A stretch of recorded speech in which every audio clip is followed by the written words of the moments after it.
Bismillahirrahmanirrahim. Alhamdulillahi rabbil alamin. Wa sallallahu ala sayyidina Muhammad wa alihi at-tayyibin at-tahirin. Nawiru majalisakum bis salati ala Muhammad wa ali Muhammad. Allahumma salli ala Muhammad wa ali Muhammad. Allahumma salli ala Muhammad wa ali Muhammad. Allahumma salli ala Muhammad wa ali Muhammad wa ajil farajahum.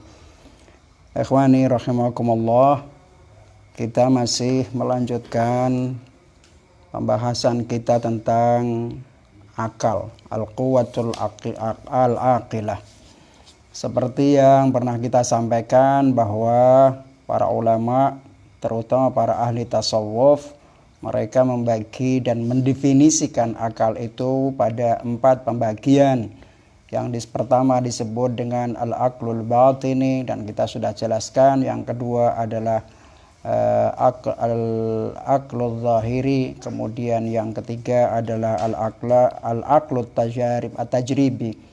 Dan yang keempat yang disebut dengan al-aqlul amali, yaitu orang yang dinamakan berakal adalah orang yang memahami, mengerti tentang akibat dari apa yang mereka perbuat, tahu persis akibatnya. Oleh karena itu, berdasarkan pada definisi-definisi tersebut, Imam Ja'far Shadiq alaihi salatu wassalam ketika ditanya tentang apa itu akal, beliau menjawab, ma'ubida bihir rahmanu waktusiba bihil jinan. Ini sudah pernah kita jelaskan bahwa akal itu adalah sesuatu yang digunakan untuk menyembah Allah Subhanahu wa ta'ala, dan sesuatu yang digunakan untuk meraih surganya Allah Subhanahu wa ta'ala.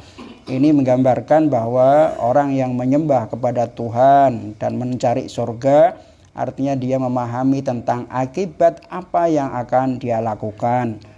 Yang dilakukan itu menuju kepada Allah. Akal akan membawa kepada Allah Subhanahu wa ta'ala, akan membawa kepada ketaatan Allah Subhanahu wa ta'ala. Ini kemarin sudah kita jelaskan dan kita baca beberapa riwayat. Dalam riwayat yang lainnya, Rasulullah Shallallahu alaihi wasallam mendefinisikan tentang akal dengan mencontohkan orang yang berakal itu seperti apa. Wa qala sallallahu alaihi wasallam, innamal aqilu man amana billah wa saddaqa rasulahu wa amila bi ta'atihi. Rasulullah sallallahu alaihi wasallam menggambarkan orang yang berakal itu adalah orang yang beriman kepada Allah Subhanahu wa taala, mempercayai apa yang dibawa oleh utusan-utusan Allah, dan melakukan taat kepada Allah Subhanahu wa ta'ala. Dari hadis ini bisa dimengerti tentang arti daripada akal itu, yaitu akal adalah yang mengantarkan pada memahami, membedakan akibat daripada apa yang mereka lakukan. Kalau akal itu adalah mengantarkan kita kepada Allah dan tidak akan melakukan sebuah kesalahan, maka berarti orang yang berakal itu adalah orang yang beriman kepada Allah Subhanahu wa ta'ala. Kenapa dia beriman? Karena dia tahu dampak daripada keimanannya ini. Orang yang beriman kepada Allah, apa yang akan dia dapatkan? Keberuntungan. Mempercayai utusan Allah Subhanahu wa ta'ala, apa yang didapatkan? Keberuntungan. Dan orang yang taat kepada Allah Subhanahu wa ta'ala itu juga akan berdampak pada keberuntungannya, yaitu mendapatkan surganya Allah Subhanahu wa ta'ala. Maka dari itu Imam Ja'far Shadiq mengatakan, ma'ubida bihir rahman. Akal itu adalah sesuatu yang dengannya Allah Subhanahu wa ta'ala disembah. Akal itu waktu sibabihil jinan, akal itu adalah sesuatu yang dengannya surga didapatkan. Persis seperti yang diungkapkan oleh Rasulullah, innamal aqilu man amana billah wa saddaqa rusulahu wa amila bi ta'atihi. Sampai di sini kita jelas. Nah, kita akan lanjutkan. Fa ba'da an tabayyana lana annal quwa ats-tsalath al-thalath asyahwiyatu atau asyahwiyata wal ghadabiyata wal wahmiyata la tumayyizu mafsadatan min maslahatin wala halalan an haramin wala ma yub'idu 'anillahi ta'ala wala ma yuqarribu ilaihi azza wa jal. Pada pertemuan sebelumnya kita pernah membahas bahwa 3 kekuatan, yaitu yang dinamakan dengan kekuatan syahwat, kekuatan emosi yang disebut dengan kekuatan ghadab, emosi marah, dan wahmi, al-wahmiyah, yaitu sebuah rekayasa, tipu muslihat dan lain sebagainya. 3 kekuatan ini tidak bisa membedakan antara mafsadah dan maslahat, antara yang baik dan yang buruk, antara merusak dan yang memperbaiki. Paham itu ya? Jadi syahwat itu adalah kekuatan yang tidak bisa, karena manusia, padahal manusia membutuhkan syahwat. Kalau tidak ada syahwat, manusia tidak bisa makan. Manusia tidak punya keturunan. Kalau tidak punya emosi, maka manusia tidak bisa mempertahankan agamanya, dia bisa mempertahankan negaranya, tidak akan bisa mempertahankan harga dirinya. Kemudian kalau manusia tidak punya wahmiyah, maka dia tidak bisa mencari solusi yang terbaik seperti apa.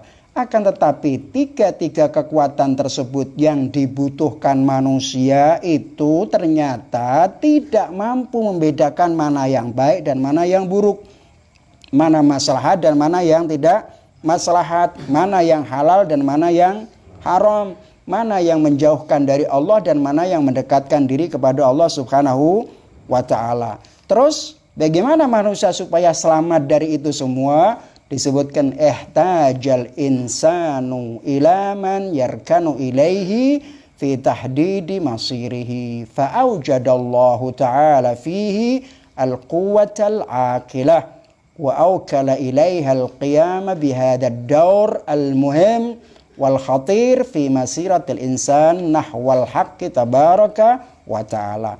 Nah, karena 3 kekuatan itu ternyata tidak bisa membedakan mana yang mafsadah, mana yang maslahat, mana yang haram, mana yang halal, mana yang menjauhkan kepada Allah, menjauhkan diri dari Allah dan mendekatkan kepadanya, maka kemudian manusia membutuhkan sesuatu.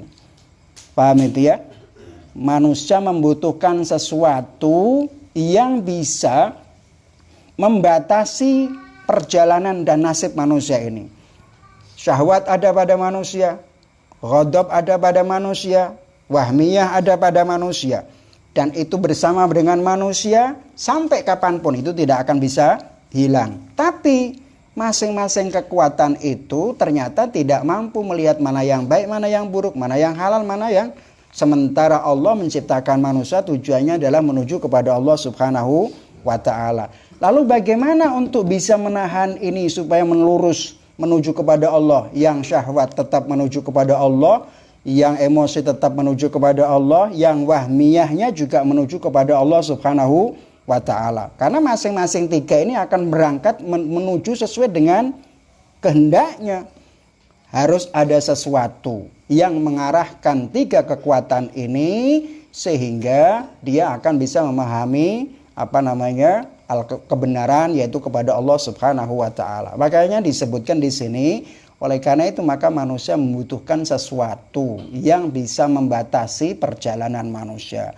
Apa? Maka Allah Subhanahu wa ta'ala menciptakan dalam diri manusia yang dinamakan dengan quwwatul aqilah. Al-quwwatul aqilah. Ada kekuatan akal, kekuatan rasional yang akan mengendalikan dan mengarahkan syahwat, emosi dan wahmiyah. Wa awkala ilaihal qiyama bihadzal daur. Allah Subhanahu wa ta'ala telah menciptakan quwwatul aqilah, kemudian diserahi oleh Allah ta'ala untuk melakukan peran penting ini tadi. Tujuannya apa? Yaitu untuk mengarahkan manusia menuju kepada Allah Subhanahu wa ta'ala. Jadi syahwat itu satu sisi ada negatifnya. Kapan? Ketika tidak dikendalikan. Tapi positif, sangat positif, dan itu menjadi bagian terpenting menuju kepada Allah ketika syahwat ini dikendalikan oleh akal. Emosi juga ada negatifnya. Kapan? Ketika tidak dikendalikan oleh kemampuan akal manusia. Dia akan menjadi hewan. Demikian juga wahmiyah. Tidak dikendalikan, maka dia akan menjadi seperti setan. Oleh karenanya, maka wujud ketiga kekuatan ini harus dikendalikan oleh satu kekuatan yang namanya kekuatan akal. Itulah yang kemudian mereka tiga-tiganya malah bisa menjadi sarana menuju kepada Allah Subhanahu wa ta'ala. Ini yang dinamakan dengan jihadun nafas. Walaupun nanti ada rinciannya. Jihadun nafas itu harus dimulai dari apa? Bagaimana caranya? Terus apa yang kita capai? Di akhirat seperti apa? Itu nanti akan pembahasan-pembahasan yang berikutnya. Kemudian, illa idza sarat hadhil quwwatul aqilatu asiratan inda ihdal quwa ats-tsalath as-sabiqah. فإنها ستتصرف حينئذ على خلاف مقتضى طبيعتها الأصيلة من قبيل الأسير الذي يجبر على ما يقوم به. Penjelasan kapan kekuatan akal ini, kekuatan yang disebut al-quwatul aqilah, kekuatan rasional ini kapan bisa mengendalikan tiga kekuatan tersebut. Disebutkan kekuatan rasional itu bisa mengendalikan tiga kekuatan syahwiyah, ghadabiyah, dan wahmiyah menuju kepada Allah Subhanahu wa ta'ala selama kekuatan akilah, kekuatan akal itu tidak dikendalikan oleh salah satu tiga kekuatan. Jadi di sini ada peperangan syahwat, ghadab, wahmiyah. Yang diserang mana? Akal. Akal harus mengendalikan tiga-tiganya. Kalau akal ternyata gagal mengendalikan tiga-tiganya, malah dia menjadi bagian daripada syahwat misalnya, atau menjadi bagian daripada ghadabiyah misalnya, atau bagian daripada wahmiyah, dijadikan sebagai asir. Asir itu apa? Tawanan, tertawan, ya, terbelenggu oleh syahwatnya, terbelenggu oleh emosinya, terbelenggu oleh wahmiyahnya. Maka akal ini tidak memiliki peran apapun. Dia tidak akan pernah bisa berbuat apapun. Aslinya akal itu kepada apa? Aslinya akal itu adalah menuju kepada Allah Subhanahu wa ta'ala. Akal itu aslinya adalah melihat kebenaran sebagai kebenaran, kebaikan sebagai kebaikan. Akan tetapi ketika akal ini menjadi tawanan bagi syahwat, akal tidak lagi berfungsi. Ketika akal ini terbelenggu oleh emosinya, maka akal tidak berfungsi lagi sama sekali. Ketika akal ini terbelenggu dan menjadi tawanan bagi kekuatan al-wahmiyah, maka akal tidak lagi berfungsi sama sekali. Nah, oleh karena itu, seperti contohnya Anda lihat orang kalau misalnya jadi tawanan. Apakah orang yang tertawan itu kira-kira bisa melakukan sesuatu bebas sesuai dengan keinginan dan iradahnya? Tidak. Tawanan itu akan melakukan sesuatu sesuai perintah yang menawannya. Dipaksa untuk melakukan meskipun dia tidak mau melakukannya. Jadi ketika seorang tawanan dipaksa melakukan sesuatu, tetap dia melakukannya. Tapi melakukannya itu adalah karena paksaan yang pada hakikatnya dia sendiri tidak mau melakukan itu. Bukan kerjaan dia, bukan keinginan dia. Nah, demikian pula kemampuan akal manusia. Ketika akal manusia ini sudah dikendalikan oleh syahwatnya, hilang kekuatannya. Ketika akal manusia sudah dikendalikan, dijadikan tawanan bagi kekuatan emosi, hilang sudah. Dan wahmiyah juga demikian, maka hilang sudah kekuatan yang dinamakan kekuatan akal itu. Tidak akan ada fungsinya. Di sini nanti kita akan bahas panjang lebar tentang seperti apa manusia dan lain sebagainya.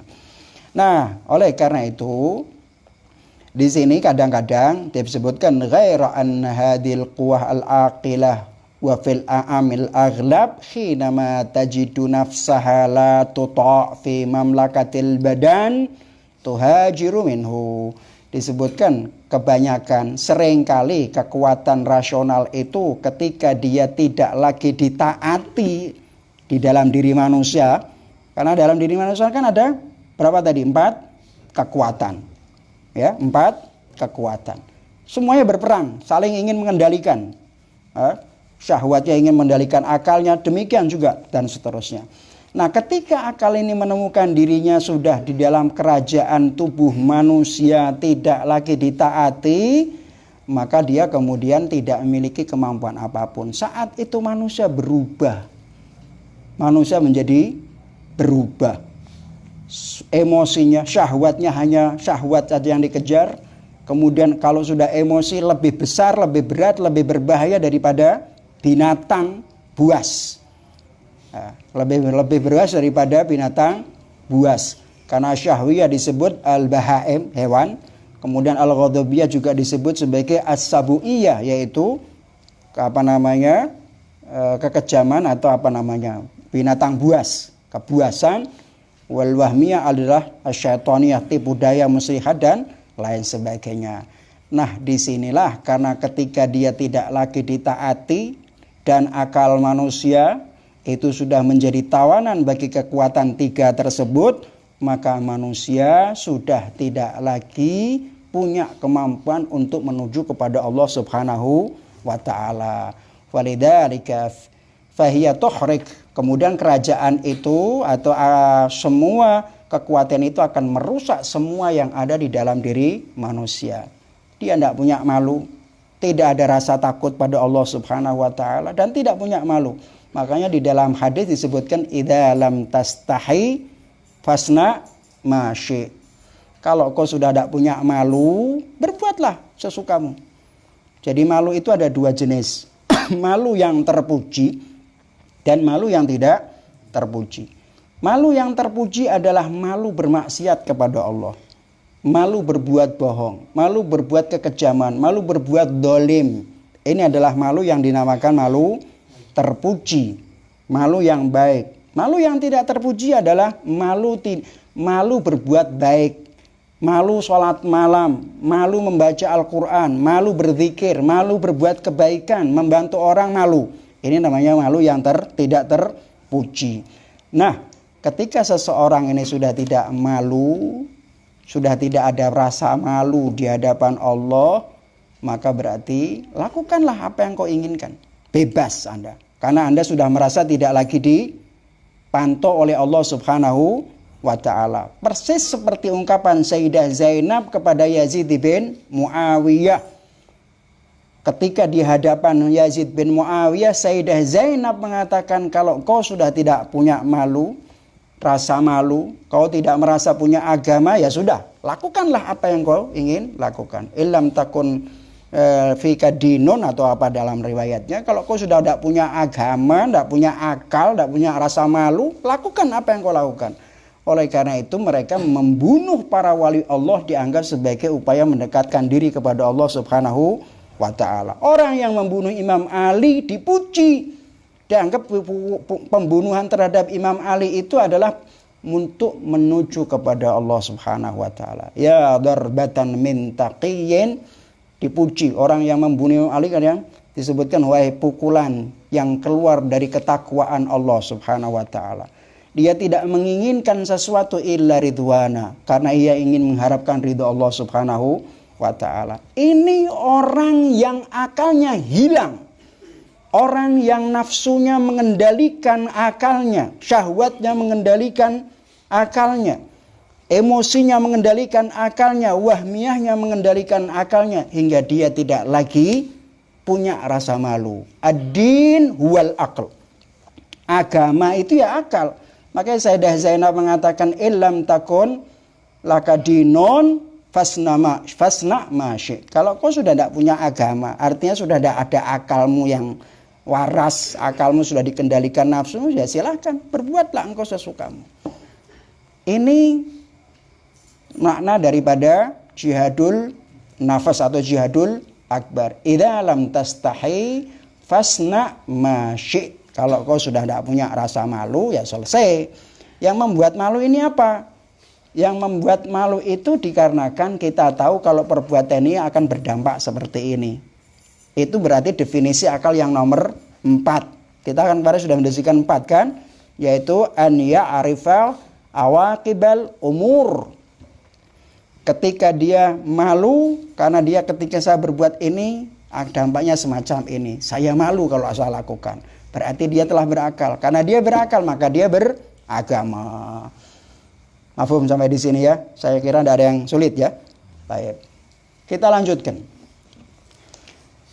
Dia bilang tusaful quwwatul aqilatu adatan bil malakiyah wa syahwiyatu bil bahimiyah wal ghadabiyatu bis sabu'iyah wal wahimatu bis syaitaniyah. Ini sudah pernah kita jelaskan. Biasanya kekuatan akal itu yang ada dalam diri manusia, nafsul insan, kan ada 4 kekuatan.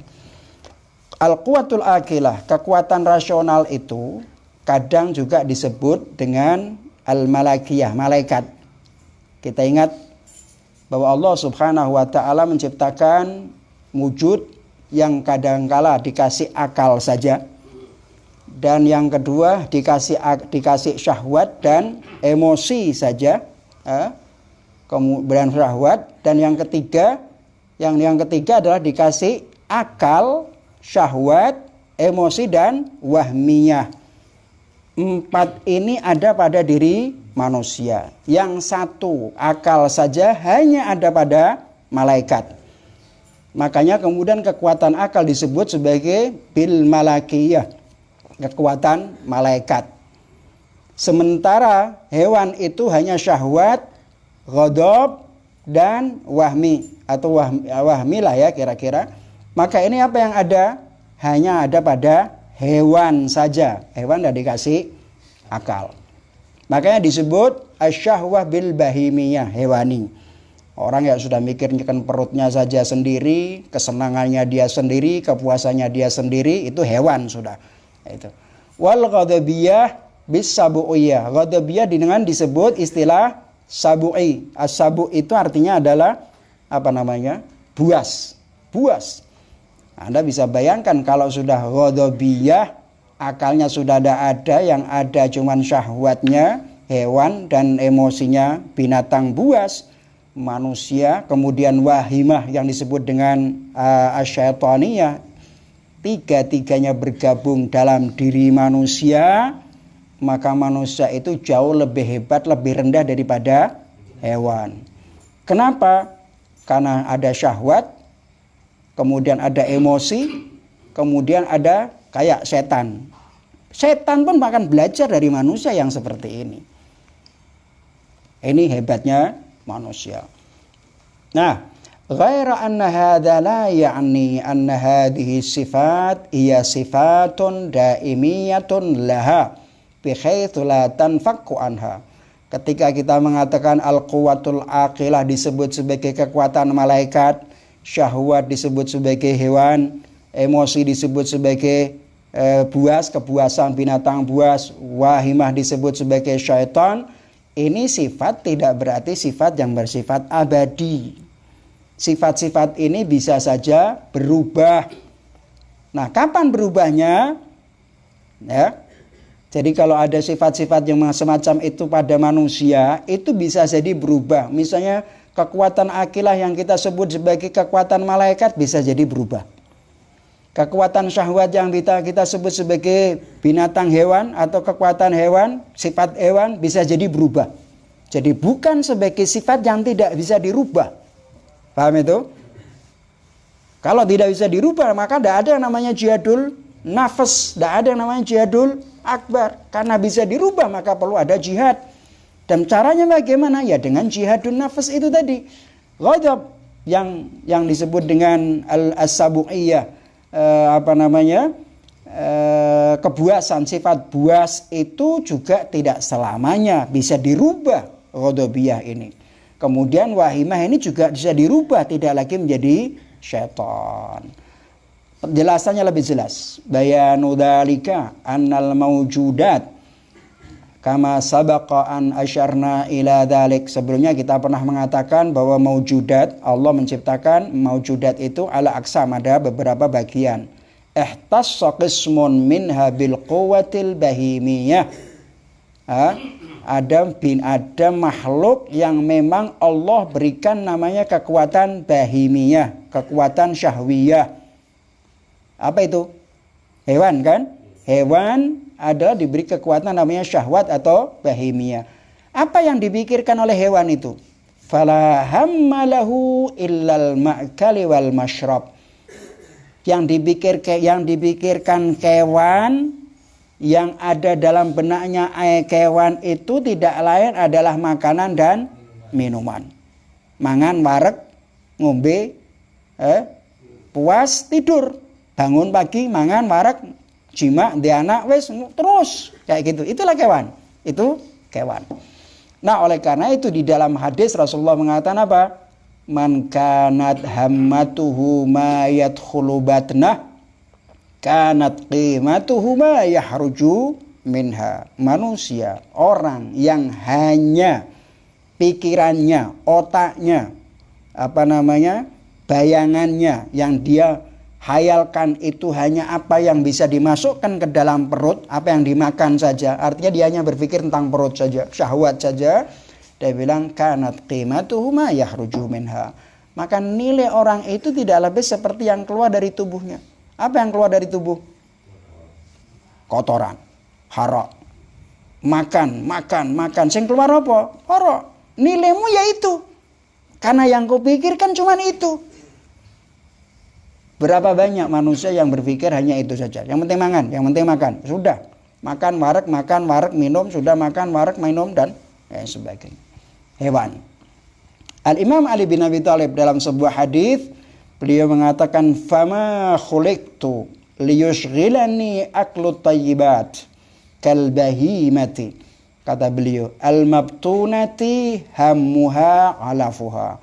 Dia bilang, aku tidak diciptakan agar aku selalu disibukkan tentang makanan-makanan yang baik. Kata Imam Ali bin Abi Thalib, aku tidak diciptakan oleh Allah agar aku disibukkan untuk memikir makanan-makanan yang enak-enak. Enggak. Seperti hewan. Kal bahimati, seperti hewan. Al-marbutati hammuha. Hamnya, keinginannya, pikirannya hanya rumput. Kewan ini kira-kira pernah berpikir yang lain selain rumput? Tidak. Manusia ketika hanya mikirnya cuma makanan, terus dan seterusnya, ya hewan. Ada nilai terbesar, benar makanan itu perlu. Karena manusia butuh makan. Orang tidak makan, dia tidak akan bisa, tubuhnya tidak akan sehat. Dan karena tubuhnya tidak sehat, maka dia sulit untuk beribadah kepada Allah Subhanahu wa ta'ala. Manusia butuh makanan, butuh pakaian, butuh kesehatan. Tapi bukan berarti itu yang harus kita pikirkan. Oleh karena itu, seseorang pernah datang kepada Imam Ali bin Abi Thalib alaihissalatu wassalam, ditanya, "Ya Ali, makananmu hanyalah makanan roti kering dengan air dan garam. Bagaimana mungkin engkau bisa memerangi musuhmu?" Imam Ali bin Abi Thalib alaihissalatu wassalam, dia mengatakan, yang menjadikan diriku kuat bukanlah karena faktor makanan utama, tapi karena ruh yang kami miliki. Orang makan seadanya, tidak harus milih-milih yang macam, yang penting adalah halal. Itu yang terpenting. Nah, oleh karena itu, kata riwayat, man kanat hammatuhu ma yadkhulu batnahu kanat qimatuhu ma yakhruju minha. Sudah, yang kau pikirkan cuma makanan, nilaimu ya apa yang keluar dari makanan itu setelah kau makan. Wa ala hadza fawusifa fawasful quwwati syahwiyah laidal insan bil bahimiyah la ya'nuna bihi nama wujidat adil quwwah wa fi ayyi insanin kan. Manusia yang didebut karena ada kekuatan syahwatnya ini kemudian disebut bahimah, hewan, itu tidak berarti semua manusia. Ada manusia yang seperti itu karena pikirannya cuma itu, tapi ada manusia yang berubah. Kapan? Ketika dikendalikan oleh akalnya. bal ya'nuna bihadzal was man in qada minal bashar li syahwatihi wa kanat aqilatuhu asiratan li syahwatihi wa tahta imratiha.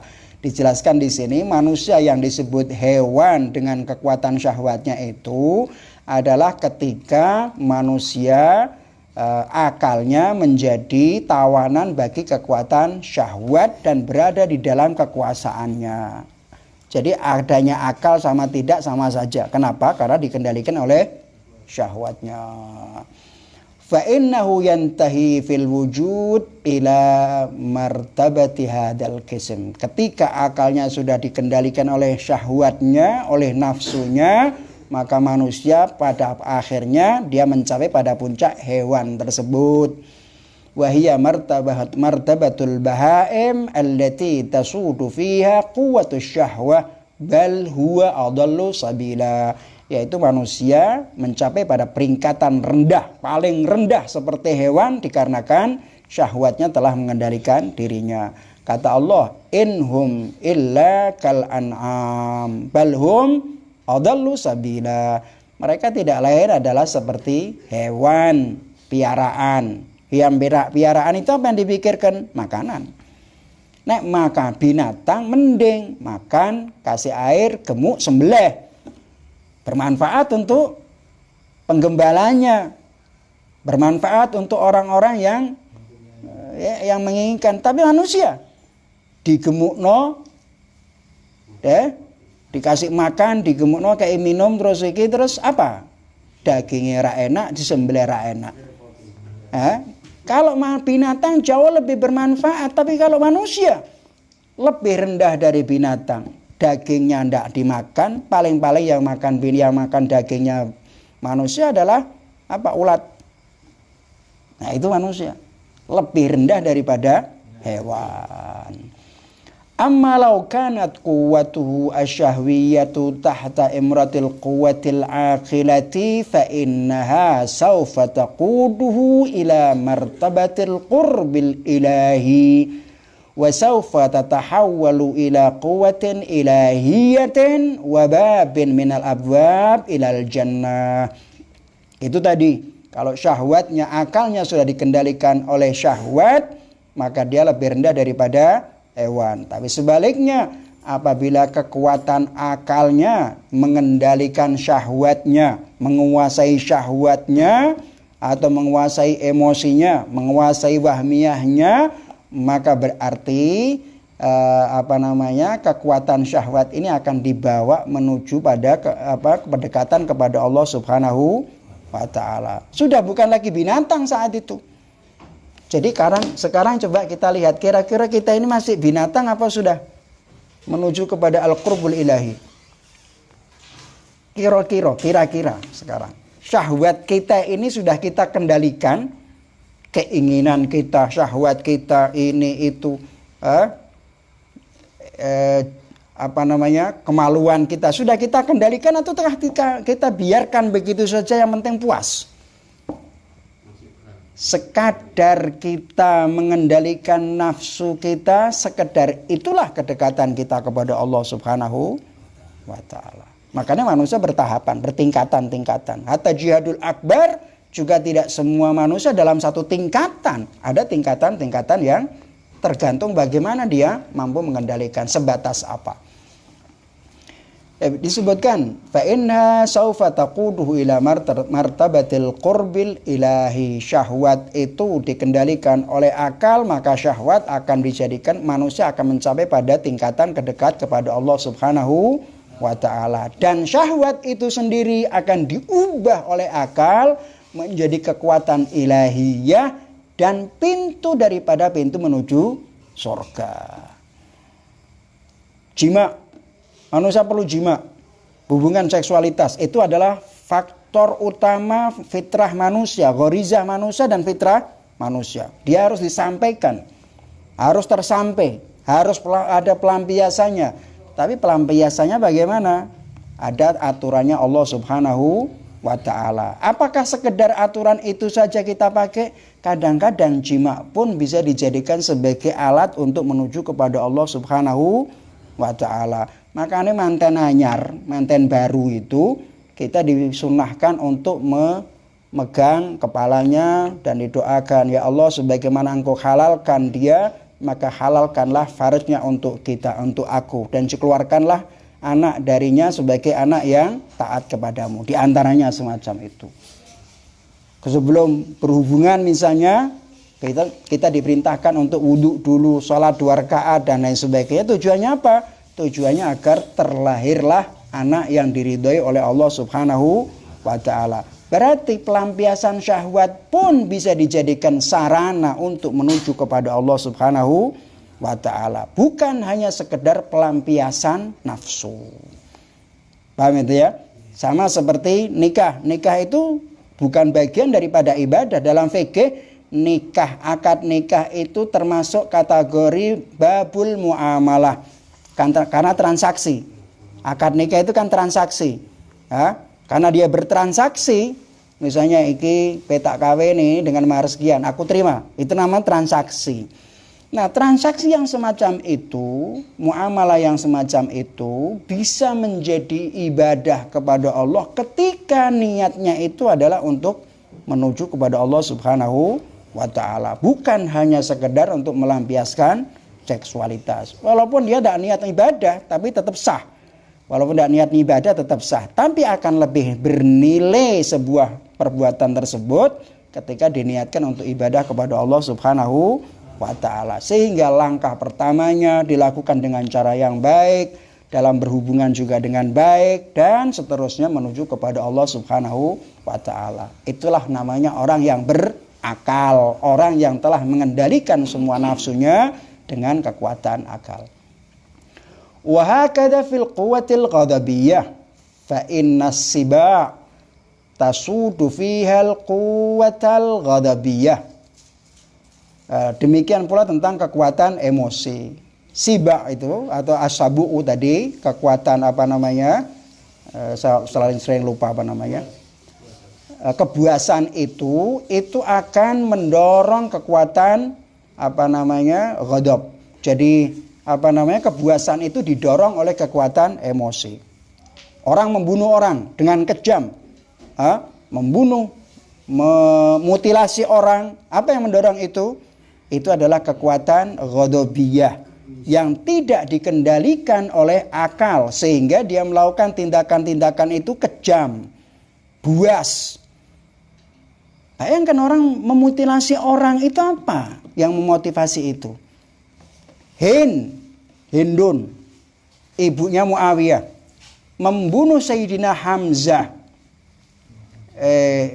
Ibunya Muawiyah, betul ya. Hindun itu ibunya Muawiyah, neneknya Yazid bin Muawiyah. Dia membunuh Sayyidina Hamzah, dibunuh oleh Wahsy, kemudian dibedal, jantungnya, perutnya dikeluarkan semua ada isinya, dan jantungnya dimakan oleh Hindun. Kekejaman apa ini? Kekejaman hewani. Islam meskipun dalam peperangan harus ada aturannya. Islam dalam peperangan harus dihindari untuk membunuh, karena pembunuhan dalam peperangan bukanlah tujuan. Peperangan itu, pembunuhan terjadi karena memang terpaksa, karena kita memang dibunuh atau membunuh. Akan tetapi sebaik mungkin tidak menghindari terjadinya pembunuhan. Itu dalam Islam. Wa hakadha fil quwwatil ghadabiyah. Berbeda dengan ISIS. Mereka meskipun bersyahadat, sholat dan lain sebagainya, lebih kejam daripada hewan. Fa inna as-siba'a tasudu fihal quwwatal ghadabiyah. Falau inqadat sa'iru qwal insaniyah li quwwatihi al-ghadabiyah wa kanat hiya al-amir wal hakim fa innaha sawfa tusafu bis-sabu'iyyah li'annaha sawfa tuhawilul insana ila hayawanin dar bal adallu sabila. Katanya demikian tentang emosi. Sekiranya seluruh kekuatan manusia yang ada pada manusia, atau seluruh kekuatan yang ada di dalam manusia, termasuk syahwatnya, akalnya, wahmiyahnya, dikendalikan oleh kekuatan emosi dan akalnya hilang, artinya sudah tidak punya kekuasaan, tapi dikuasai oleh kekuatan emosi, maka manusia itu akan disebut sebagai manusia yang rakus atau yang disebut dengan kejam tadi, atau yang disebut dengan buas tadi, sabu'iyah. Kenapa? Dia bilang di annaha saufa tuhawwilul insan, manusia pun akan dirubah menjadi hewan yang paling berbahaya. Hewan itu kalau membunuh, kalian dibunuh selesai. Enggak, ini dia ada yang membunuh macam-macam dan lain sebagainya. Anda bisa bayangkan itu. Imam Hussein pembunuhnya muslim. Pembunuhnya itu menganggap dirinya adalah muslim. Dibunuh. Sudah dibunuh, dihancurkan, dimutilasi. Setelah dimutilasi, kepalanya dipenggal, dibawa dan diarak dari Najaf, dari Karbala sampai kemudian Damaskus dan lain sebagainya. Ini saya bisa bayangkan. Binatang tidak bisa melakukan ini. Tapi manusia bisa. Manusia bisa. Bayangkan. Apa yang terjadi? Karena ini manusia sudah dikendalikan oleh kekuatan emosinya. Akalnya sudah tidak lagi berfungsi. Akalnya sudah menjadi asir. Menjadi tawanan bagi syahwat dan emosinya. Selesai sudah. Anda bisa bayangkan. Nah, kayak begitu masih banyak orang yang memuji. Ibnu Taimiyah mengatakan Yazid itu bukan pembunuh bukan pembunuh Imamul Husain. Sampai pada akhirnya semua orang yang terlibat dalam pembunuhan itu dianggap itu berijtihad. Begini. Anda bisa bayangkan. 70 kepala Ashabul Husain alaihissalatu wassalam dipotong dan tubuhnya dimutilasi. Lebih kejam daripada hewan. Tadi mana? Lianna sawfa tuhawilul insan ila hayawanin darbal adallu sabila liannahu yamtaliku ma la tamliku siba'u minal wasail wal imkanat. Kewan itu atau manusia bisa kejam, lebih kejam daripada hewan. Kenapa? Karena manusia memiliki sarana, ya, memiliki sarana, prasarana yang tidak dimiliki oleh hewan. Manusia punya akal. Binatang punya? Tidak punya. Manusia punya kekuatan yang disebut dengan kekuatan wahmiyah. Binatang tidak punya. Jadi manusia akan lebih kejam daripada hewan. Ketika dia mengikuti nafsunya, dia lebih hina daripada hewan. Tapi ketika dia mengikuti emosinya, maka dia lebih kejam daripada hewan. Tapi ketika dia kemudian mengikuti akalnya, dia lebih tinggi daripada malaikat. Itulah manusia. Wal imkanat kal akli wal quwwati wal wahmiyati wa ghairihima wallati yaj'aluha fi khidmati hadhil quwwah.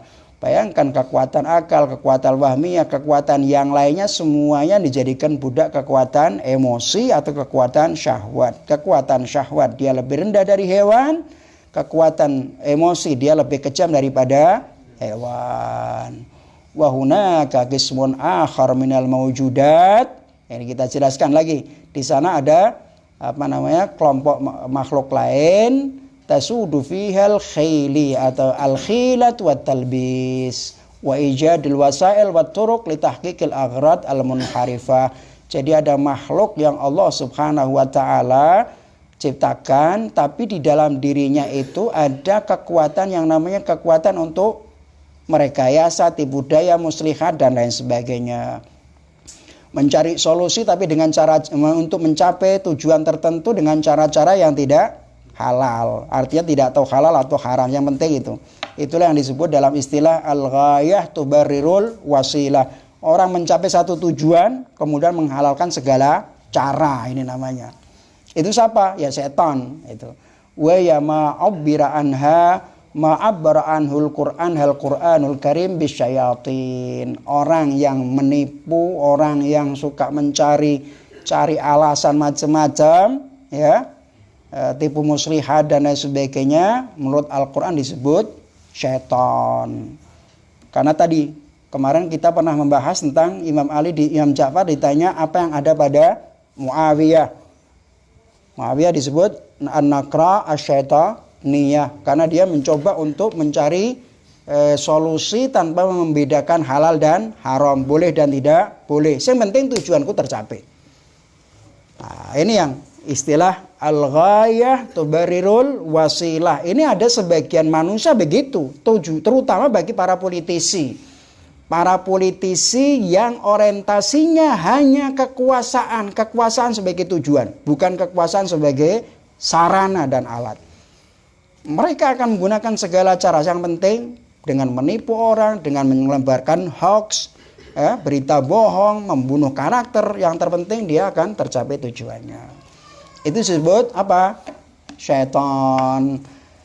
Nah, wa hunaka qismun akhar minal mawjudat tasudu fihi al-khilatu wat talbis wa ijadil wasail wat turuq li tahqiq al-aghrad al-munharifah wa hiya ma 'abbar anha al-Qur'anul Karim bisyayatin sawa'un kana minal insi awil jin, baik itu setan manusia, jenis manusia atau setan jenis jin. Wa kadzalika ja'alna likulli nabiyyin aduwan syayatinal insi wal jin.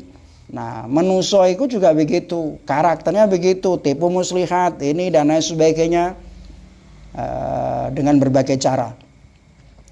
Fa idza sadat hadhil quwwatul wahmiyatu fi insanin ma wa tahakkamat fihi fa innaha sawfa tansibu ila syayatin wa yuqalu anha bi annaha syaitaniyah taba'an lil mawjudat allati tasudu wa tahtassu biha. Jadi kalau ada manusia, kekuatan wahmiyahnya ini mengendalikan dirinya, mengalahkan akalnya, semuanya berada di dalam kekuatan wahmiyah ini, maka manusia akan berubah menjadi seperti setan. Apa setan itu? Setan itu adalah menggoda orang, merayu orang, mencoba. Kok bisa bayangkan Adam itu dalam sebagian riwayat saya pernah baca disebutkan iblis. Kan Allah mengatakan la taqraba hadhihi syajarata fatakuna minadz zalimin. Kata Allah Ta'ala, wahai Adam dan Hawa, kalian berdua, dia bilang, la taqraba hadhihi syajarata, kalian jangan mendekati pohon ini. Iblis menggoda Nabi Adam, caranya masuk, ada yang mengatakan masuk melalui menjelma ular atau macam-macam.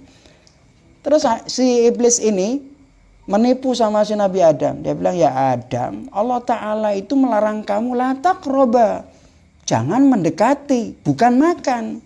Aku datang membawa buah kuldi, buah pohon itu, ini buahnya, kau makan saja, tidak apa-apa, wong namanya makan. Yang dilarang itu kan mendekat. La taqraba hadhihi syajarata fatakuna minadz zalimin. Kalau kau dekat kau jadi orang zalim, kau akan diusir.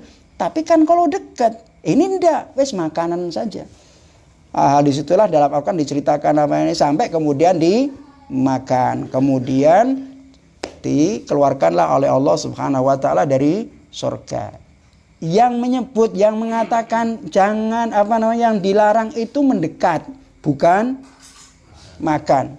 Iblis punya cara khilah namanya ini. Ini namanya khilah. Apa khilah itu? Berarti tipu daya muslihat dengan cara bagaimana ingin menjatuhkan Adam alaihissalatu wassalam. Jangan-jangan dalam Al-Quran mengatakan la taqrabu zina.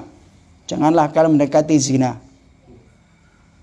Jangan-jangan yang dilarang kan dekati zina. Kalau zinanya mungkin enggak, bisa jadi ada yang begitu, bisa jadi. Padahal kalau mendekatinya saja dilarang, apalagi memakannya.